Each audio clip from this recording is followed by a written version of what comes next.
Good morning बच्चों। हम सब पाठ 17 पढ़ना है, पाठ 16 संस्कृत में 17 और 18। तो 17 हम लोग पढ़े, इसका प्रश्न उत्तर आपको दिए। अब अगले पाठ में हम लोग आते हैं। इस पाठ में पाठ 18 में हम लोग पढ़ रहे हैं वयम पंचाधिकम शतम। वयम मतलब हम सभी, पंच अधिकम मतलब 5 अधिक, शतम मतलब 100, यानी हम लोग 100 से 5 अधिक है, यानी हम लोग 105 है। तो किस संदर्भ में कौन कह रहा है यह इस पाठ में बताया जा रहा है। आप जब कहानी सुनेंगे तो यह स्पष्ट होगा, यह कहानी इसके शीर्षक को स्पष्ट करेगा कि 105 किस संदर्भ में कहा गया, कौन कहा। ठीक है, तो कहानी को आप हम जिस प्रकार पढ़ रहे हैं उसको ध्यान से सुनिए, शब्दार्थ भी आपको याद रहेगा सुनने से, और कहानी तो समझना ही है। वयम पंचाधिकम शतम, हम सभी 105 हैं। महाभारत कालस्य कथा अस्ति, यह महाभारत काल की कथा है।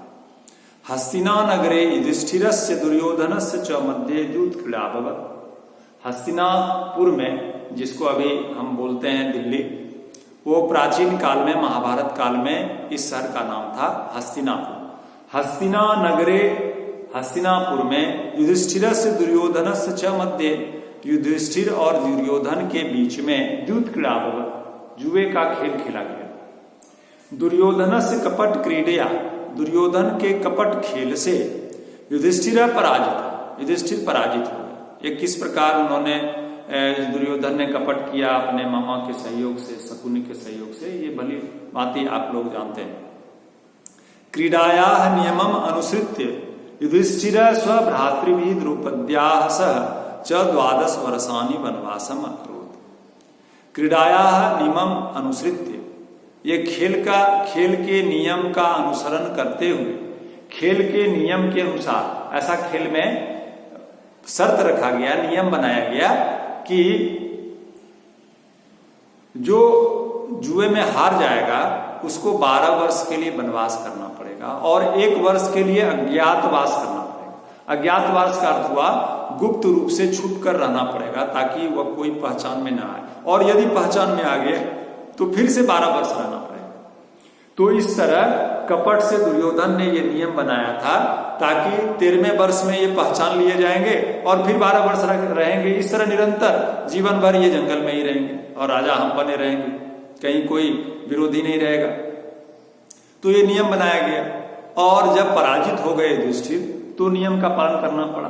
तो क्रीडाया नियमम अनुसृत्य, इस खेल के नियम का पालन करते हुए युधिष्ठिर स्वभ्रातृभिः द्रौपद्याः, अपने भाइयों और पत्नी द्रौपदी के साथ 12 वर्षाणि वनवासम अकरोत्, 12 वर्ष के लिए वनवास किया।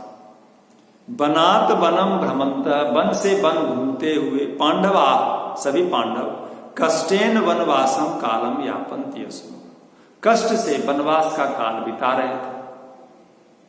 वन में रहना साधारण बात नहीं है, बड़ा कठिनमय जीवन होता है। भोजन संग्रह करना पड़ता है, कहाँ सोएं, कैसे सोएं, कहाँ रहें, किस प्रकार, दैनिक क्रिया करने में भी बड़ी कठिनाई होती है। तो फिर वन में रहने, वन में जीवन बिताना बड़ा कठिन है। एकस्मिन् समये ते द्वैत वने आसन, वे कठिनाई से जीवन बिता रहे थे वन में, और जंगल जंगल घूमते घूमते वे सभी एकस्मिन समय, एक समय, ते द्वैत वने आसन, वे सभी द्वैत वन में आए। उस वन का नाम था द्वैत वन। उस द्वैत वन में आए पांडव। पांडवा नाम वनवास कष्टम द्रष्टुम तान उपहासितुम च दुर्योधनस्य इच्छा आसीत्। पांडवों का वनवास कष्ट देखने और उसका उपहास करने की दुर्योधन की इच्छा थी। दुर्योधन बड़ा दुष्ट था, अपने भाई के कष्ट को वह देखना चाहता था और उसका उपहास करना चाहता था, इतना दुष्ट था, यह उसकी इच्छा थी। अतः पशुनाम गणना व्याजेन दुर्योधन द्वैत वनम अगच्छत्। अब वन में पांडव रह रहे बड़े कष्ट से, तो सीधे वह पहुंचेंगे नहीं यह देखने के लिए कि देखो भाई हम तुम्हारा कष्ट देखने आए, अब इतना बेशर्म वह नहीं बनेगा। इसलिए अतः पशुनाम गणना व्याजेन, इसलिए पशुओं को गिनने के बहाने अब जो राजा है वह कुछ भी कर सकता है, अपने देश की आबादी गिनवा सकता है, पशुओं की आबादी गिन सकता है। तो राजा दुर्योधन है, तो इसलिए इस वन में, द्वैत वन में पशुओं को गिनने के बहाने दुर्योधन द्वैत वनम अगच्छत्, दुर्योधन द्वैत बन गया। हालांकि उसकी इच्छा थी पांडवों के कष्ट को देखना और उपहास करना, लेकिन पशुओं को गिनने के बहाने दुर्योधन द्वैत वन में गए। तेन सह तस्य भ्रातरः कर्णः अनेके भृत्याः सैनिकाश्च आसन्। तेन सह उसके साथ, तस्य भ्रातरः उनके सभी भाई, 99 भाई, कर्ण मित्र कर्ण, अनेके भृत्या बहुत सारी दास दासियां, सैनिकाश्च आसन् और बहुत सारे सैनिक थे। स्वभावेन दुर्योधनो अहंकारी कलह प्रिय च आसीत्। स्वभाव से दुर्योधन बहुत अहंकारी और कलह प्रिय झगड़ालू तो था ही। वने गंधर्व राजेन चित्रसेनेन सह कस्मिंश्चित् प्रसंगे तस्य कलह जाता। वन में गंधर्व राज चित्रसेन के साथ, गंधर्व एक प्रकार की जाति है, यक्ष, गंधर्व, किन्नर, मनुष्य, राक्षस, दैत्य, देवता, ये सभी विभिन्न प्रकार की जीवों की जातियां जिसको भगवान ने बनाया है। तो गंधर्व वे जाति है जो संगीत नृत्य आदि में बड़े निपुण होते हैं, बड़े तांत्रिक मांत्रिक, बड़े मायावी होते हैं और प्रायः स्वर्ग में वे संगीत नृत्य आदि करते हैं। तो वन में गंधर्वों का राजा जिसका नाम था चित्रसेन, कस्मिंश्चित् प्रसंगे किसी विषय पर तस्य कलह जाता, उससे लड़ाई हो गई। दुर्योधन जब अपने भाइयों और सेनाओं के साथ वन में जा रहा था तो चित्रसेन मिला और किसी बात पर दोनों में लड़ाई हो गई, विवाद हो गया। और यह तो अहंकारी था ही, झगड़ालू था ही, यह लड़ने के लिए तैयार हो गया, लड़ाई शुरू हो गई। तेन उभयो सैनिकानां मध्ये प्रबलम युद्धम जातम्, जिससे उभयो सैनिकानां मध्ये, दोनों सेनाओं के बीच में प्रबलम युद्धम जातम्, भयानक युद्ध शुरू हो गया। गंधर्व राजस्य कपट युद्धेन दुर्योधनस्य सैनिका पराजित। और गंधर्व राज मायावी युद्ध से, उसने कपट युद्ध से, छल प्रपंच का प्रयोग करते हुए युद्ध में उसने दुर्योधन के सैनिकों को हरा दिया। गंधर्व राज के कपट युद्ध से दुर्योधन के सैनिक हार गए और पराजित भूत्वा, और पराजित होकर पलायितवन्तः, भाग गए।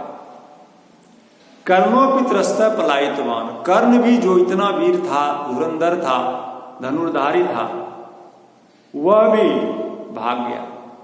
वह भी त्रस्त होकर, भयभीत होकर वहां से भाग गया। ऐसा युद्ध किया, कपट युद्ध, गंधर्वराज चित्रसेन ने। दुर्योधन अपरे च निगडः बद्धा, और दुर्योधन और दूसरे जो भाग नहीं पाए, जो दुर्योधन के साथ बच गए, वे सभी निगडः बद्धा, वे सभी जंजीरों में पकड़ लिए गए, जंजीरों में बांध लिए गए, उनको पकड़कर जंजीरों में बांध दिया गया।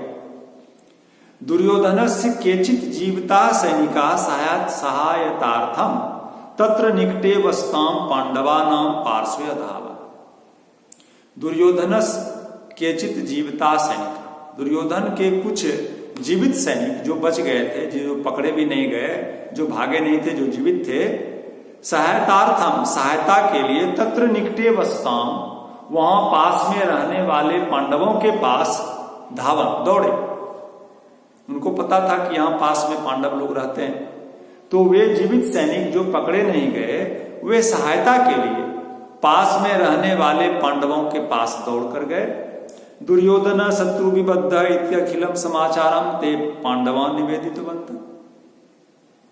दुर्योधन शत्रुओं के द्वारा जंजीरों में बांध लिया गया है आदि पूरा समाचार, अखिलम समाचारम, पूरा समाचार, ते पांडवान् निवेदितवान्, उन सब ने पांडवों को बताया कि किस प्रकार दुर्योधन सैनिकों के साथ, भाइयों के साथ जंगल में आ रहा था और किस बात पर चित्रसेन से कैसे विवाद हो गया और सभी पराजित हो गए और सभी भाग गए, कर्ण भी भाग गया, हम किसी प्रकार बचकर आपके पास आए हैं, सहायता कीजिए, आदि सारी बात उन्होंने पांडवों को बताया। एतत् श्रुत्वा भीम अति प्रसन्न भवत्। यह सुनकर भीम बहुत प्रसन्न हुआ, क्योंकि बचपन से ही भीम के प्रति बैर भाव था दुर्योधन को। उसने उसको जान से मारने की, जान लेने की भी कोशिश की थी बचपन में, तो उस बचपन से शत्रुता का भाव था। इसलिए यह सुनकर भीम बड़ा प्रसन्न हुआ कि दुर्योधन को पकड़ लिया गया है, बांध लिया गया है जंजीरों में। स्ववदत्, वह बोले, दुष्टस्य दुर्योधनस्य कृते सम्यक जातम। दुष्ट दुर्योधन के लिए यह ठीक हुआ है। गंधर्व राज जयतु, गंधर्व राज की जय हो। यत अस्माभि करणीयम आसीत, जो हम सबको करना था, तत् अद्य तेन साधितम, उसको आज उन्होंने पूरा कर लिया। जो हम सबको करना चाहिए था उसको आज गंधर्व राज ने सार्थक कर दिया, पूरा कर दिया। धन्यवाद। इसके बाद आगे बताएंगे।